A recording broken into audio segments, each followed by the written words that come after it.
अभी लेवल्स हम शुरुआत करेंगे और लेवल्स हमें क्या क्या दिखा सकते हैं मार्केट के इंट्राडे ट्रेड के लिए, ये सबको हम देखेंगे बारी से। ओके, तो चलिए शुरू करते हैं अच्छी तरह से। तो ये जो लेवल्स हैं मार्केट में, तो क्या है, अभी मार्केट न्यू हाई बनाया है, तो इसका ऊपर अगर मार्केट जाता है तो तभी हम कुछ सोचेंगे कि हाँ बाइंग करेंगे या सेलिंग करेंगे। और इसका जो लो है और जो ये गैप है, ये हमारे लिए इम्पोर्टेंट है। ओके, इसको अगर मार्केट रेस्पेक्ट करता है तो तभी, अगर गैप डाउन खुलता है तो फिर देखेंगे ये गैप है ना मार्केट, जो ये गैप है यहाँ पर, ये gap is important for us simply, और इसको हम कुछ नहीं कर सकते। ये गैप इज सिंपल। तो मार्केट के लिए कॉशन क्या है अभी के लिए, और इसका जो लो है, बस ये सबका लो अगर टूटता है तो फिर जाके हम देखेंगे। फिर पहले गैप, उसके बाद ये लो। तो अभी मार्क कर लेते हैं क्या क्या पॉइंट हमारे लिए है। तो इम्पोर्टेंट जो पॉइंट हमारे लिए है अभी के लिए, वो है 20,290, मोटा मोटा मान लेते हैं। तो 20,300 इज इम्पोर्टेंट रेजिस्टेंस जोन जो हमारे लिए है। ओके, और उसके साथ अभी इसका जो लो है वो है 20,195। ओके, और उसका जो, उसके भी अगर हम देखेंगे, कंसीडर करेंगे, तो ये जो गैप बॉर्डर है वो है 20,130, 20,130। इसको अगर ब्रेक करता है या उसके नीचे कुछ खुलता है तो तभी हम 20,000 को ही पकड़ेंगे। तो ये होगा 20,000। ओके, उसके पहले हमें मिलता है बफर, कितना पॉइंट हमें मिल रहा है, हमें 300 पॉइंट्स का एक गैप हमें मिल रहा है। ओके, तो ये था निफ्टी का पॉइंट्स, और इसके ऊपर नीचे ही आप इसे ज़रा लिख लीजिए या ड्राइंग कर लीजिए, उसके नीचे ऊपर ही हमें देखने को करना है। अगर मार्केट इसके बिटवीन खुलता है तो इसको यहाँ पर से रॉम्बस थ्योरी के हिसाब से यहाँ से सेलिंग होगा, मतलब सेलिंग का देखेंगे, यहाँ से बाइंग का देखेंगे। सपोर्ट के पास हमें बाइंग का देखना है। अगर रेड कैंडल बनाता है सपोर्ट के पास तो हम सेलिंग के पास चले जाएंगे।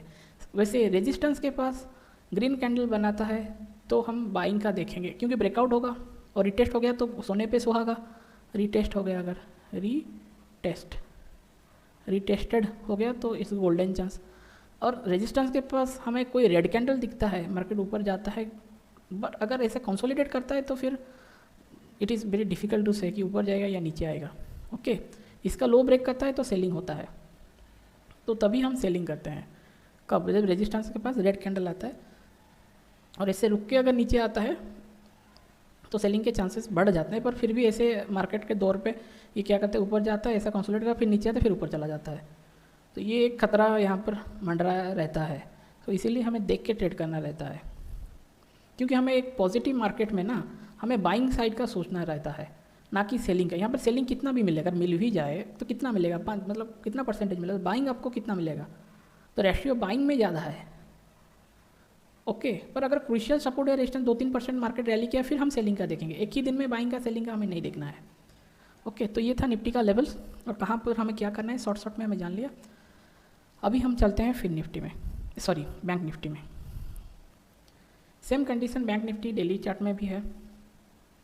बैंक निफ्टी में बहुत सारे रेजिस्टेंस है, बहुत सारे रेजिस्टेंस। तो इसके ऊपर क्योंकि मार्केट यहाँ पर कुछ टाइम रहा, फिर यहाँ से फिर मार्केट अभी यहाँ तक कुछ टाइम रहेगा, अगर ऊपर जाता है तो फिर सही है, वरना देखेंगे मतलब सेलिंग का देखेंगे।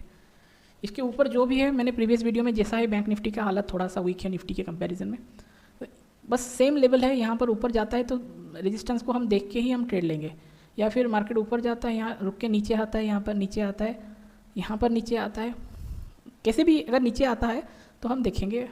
तो 44,000 जो है हमारा जो जोन, उसको हम ज़रूर इसको पकड़ के चलेंगे। ओके, तो 44,400 जो है, क्योंकि ये क्रूशियल सपोर्ट रहता है और ये भी है। तो अभी के लिए जो बैंक निफ्टी बहुत सारे लेवल्स है, तो हम सबको लिख देते हैं और आपको इसी हिसाब से ट्रेड करना होगा। ओके, क्योंकि अभी तो बैंक निफ्टी इतना बड़ा हो गया है कि लेवल्स ही लेवल्स, बहुत सारे लेवल्स आ जाएंगे। तो फिर 46,299 मतलब 300, 46,300, फिर 45,960, फिर 45,750, फिर 45,411 या फिर 400, ओके, फिर 45,198, ओके, फिर यहाँ पर ये जो जोन था तो 44,800, और उसके नीचे अगर आता है तो फिर 44,400, इतना ही अभी तक। फिर उसके भी अगर नीचे चला आता है तो 44,254 एंड दैट्स इट। और ज़्यादा जोन नहीं है, क्योंकि यहाँ से मार्केट उतना ऊपर अगर जाता है तो तभी हम देखेंगे, वरना फिर क्योंकि बहुत सारा पॉइंट है, बहुत सारा परसेंटेज इसमें है, और RSI भी करीबन यहाँ पर ऊपर आने की स्थिति में है, तो मार्केट ऐसा बिहेव कर सकता है या फिर ऊपर जा सकता है। सो देख के हम करेंगे, ओके। सो ये था हमारा बैंक निफ्टी का। अगर हमारा प्रयास आपको अच्छा लग रहा है तो प्लीज़ इसे ज़रूर सब्सक्राइब कीजिए, शेयर कीजिए भाई। आप देखते तो हैं पर लाइक भी नहीं करते, शेयर भी नहीं करते, कुछ भी नहीं करते। इतना फ्री में चाहिए, छोटा सा तो कोई इनाम में लाइक शेयर तो कर ही दो यार, थोड़ा प्रोत्साहन मिलता है। फ्री में भी मिल रहा है आपको, इतना कोई बताएगा तो पैसा ही लेता है, लोग पैसा लेते हैं, मैंने देखा है। और फिन निफ्टी बैंक निफ्टी से छोटा सा मतलब अच्छा पोजीशन में है, तो आप फिन निफ्टी में ट्रेड करने की ट्राई कीजिए, क्योंकि अभी तो मार्केट जब खुलेगा मंडे को तो मिड कैप का एक्सपायरी होगा, एक्सपायरी ऑफ मिड कैप। सो और फिन निफ्टी यहाँ पर है, तो ये जो जोन जब तक ऊपर नहीं जाता तभी तक फिन निफ्टी एक अच्छी स्थिति में नहीं माना जाएगा। और यहाँ पर भी RSI के आसपास भी आ गया, एक ओवरबोट जोन के पास चला जाएगा तो फिर नीचे आके ऊपर जा सकता है, तो फिर हमें भी ऐसा कुछ प्राइस पैटर्न देखने को मिल सकता है। तो इसीलिए ये जो जोन है इज़ वेरी इंपॉर्टेंट। 19,800 से लेके 2,500 तक फिन निफ्टी के लिए मतलब 2,600 मान सकते हैं, तो 20,600 ऊपर साइड और 19,800, ये मतलब 800 पॉइंट फिन निफ्टी के लिए इम्पोर्टेंट है। तो आपको अगर कोई स्ट्रेटजी बनाना है या कुछ भी बनाना है तो आप इसको सेफ साइड में रख सकते हैं, या फिर 1000 पॉइंट में अगर देखना चाहते हैं तो फिर भी आप कोई बाई डायरेक्शनल स्ट्रेटजी बनाना चाहते हैं तो भी तो इम्पोर्टेंट है। 20,600 या 19,500 या 600 आप पकड़ लीजिए और वहाँ से आप स्ट्रेटजी डिप्लॉय कर सकते हैं।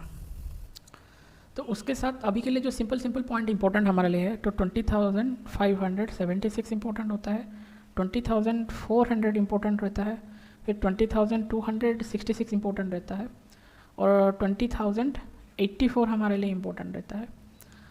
ये इंपॉर्टेंट पहले है, उसका अगर मार्केट नीचे तभी खुलता है तो तभी हमारे लिए क्या इंपॉर्टेंट है, ये जो है ये इंपॉर्टेंट है, ओके। और उसके नीचे अगर आता है तो भी ये इंपॉर्टेंट है।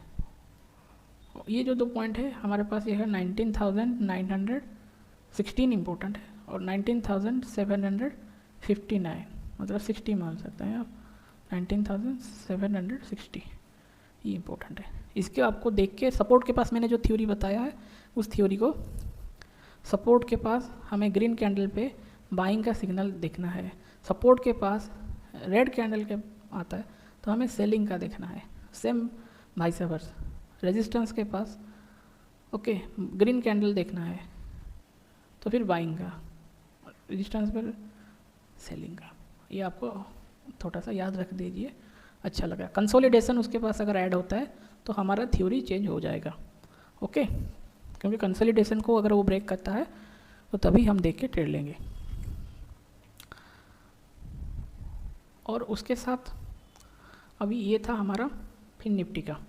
प्रयास अच्छा लगे तो प्लीज़ शेयर ज़रूर कीजिएगा, लाइक ज़रूर कीजिए, और सब्सक्राइब तो ज़रूर प्लीज़ करके जाइएगा, और बेल नोटिफिकेशन दबा दीजिए सो आपको अपडेट टाइम टू टाइम मिल जाए। सो अभी फिन निफ्टी न्यू हाई है, RSI हाई है, तो भाई यहाँ पर ऑप्शन बाइंग करेंगे तो फिर टेंशन है, तो फिर देख के करिए, और यहाँ पर सेलिंग का ही ज़्यादा ट्राई करिए, और फिर इसका जो न्यू हाई है बस उसको ही हमें कंसिडर करना है। और 2-3 पॉइंट है तो 9,785, और यहाँ पर एक्सपोजर ज़रा कम रखिए मिड कैप स्टॉक में, और 9,706 9,682 या फिर 80, 680, ये हमारे लिए लेवल्स है। इसको हमें देख के ही काम करना है, क्योंकि ये कभी भी मतलब एक खुला सांड की तरह है, उसका कब क्या मर्जी में आ जाए, यहाँ पर ऐसा ऊपर चला जाएगा और फिर ऐसे एकदम से वो कैंडल बना लेगा, इसका कोई नहीं रोक सकता।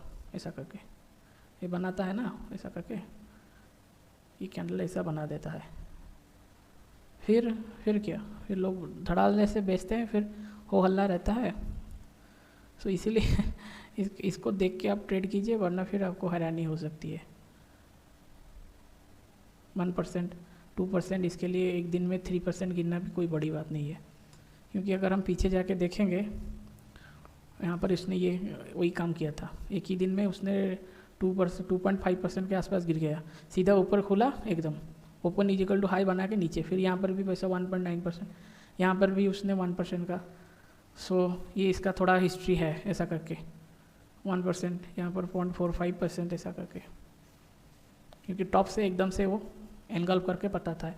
एनगल्फ तो करता है तो अच्छा, एनगल्फ तो किया तो फिर नीचे क्यों नहीं आया, ये भी तो क्वेश्चन मतलब उठता है कि भाई तुमने तो एनगल्फ कर दिया ना, ऐसा फिर नीचे आया क्या, बस ऐसे ही साइड वाइज रह गया फिर नीचे आया, तो थोड़ा कॉम्प्लिकेटेड ही कर देता है मार्केट को। तो इसीलिए please be stay alert in the Nifty mid cap. तो ये था हमारा निफ्टी का इंट्राडे का। तो आपको अगर हमारा प्रयास अच्छा लगे तो प्लीज़ इसे लाइक कीजिए, शेयर कीजिए और सब्सक्राइब कीजिए। आपका ट्रेडिंग कैसा गया हमें ज़रूर कमेंट पे लिखिए, डाउट हो तो कमेंट पे लिखिए। आपका दिन मंगलमय हो। धन्यवाद।